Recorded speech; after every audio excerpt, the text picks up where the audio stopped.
கோயிலுக்கு போயிட்டு வந்தா கை கால் கழுவக்கூடாது, இல்லைன்னா குளிக்கவே கூடாது. இது ஃபாலோ பண்றதுனால என்னென்ன நல்லதெல்லாம் நடக்குது, இல்ல அது உண்மையா? எல்லா மனுஷனுக்கும் யோகம்னு சொல்கிறோம் இல்லையா?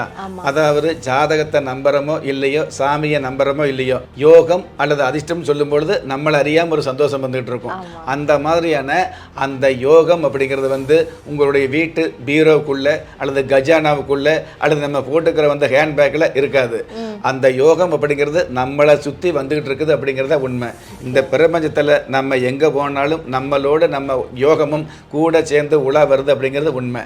அந்த மாதிரி உங்களுக்கான அந்த யோகம் உலா வரக்கூடிய அந்த யோகத்தை உங்களுக்கு ஓரளவு எடுத்து கொடுக்கக்கூடிய சக்தி இந்த கோபுரத்தில் இருந்துட்டு இருக்குது அப்படிங்கிறது தான். வான மண்டலத்தில் கிரக சுழற்சியில் இருக்கக்கூடிய உங்களுக்கான யோகத்தை அந்த கோபுரம் ஈர்த்து இந்த கிரகம், அதாவது தெய்வ சன்னதியில் இருக்கக்கூடிய அந்த மூல விக்கிரகம் உங்களுக்கு வார்த்து அது கொடிமரத்தின் மூலமாக உங்களுக்கு கொடுக்குது அப்படிங்கிறது உண்மை. அந்த மாதிரி கொடுக்கப்பட்ட அந்த மாதிரியான உன்னதமான ஒரு ஆன்மீக அலைகளை நீங்கள் வீட்டில் போய் உடனே குளிச்சிங்கன்னு வைங்களே, அது உடனே அந்த ஆன்மீக அலைகள் அப்புறப்படுத்தப்படுது அப்படிங்கிறத உண்மை.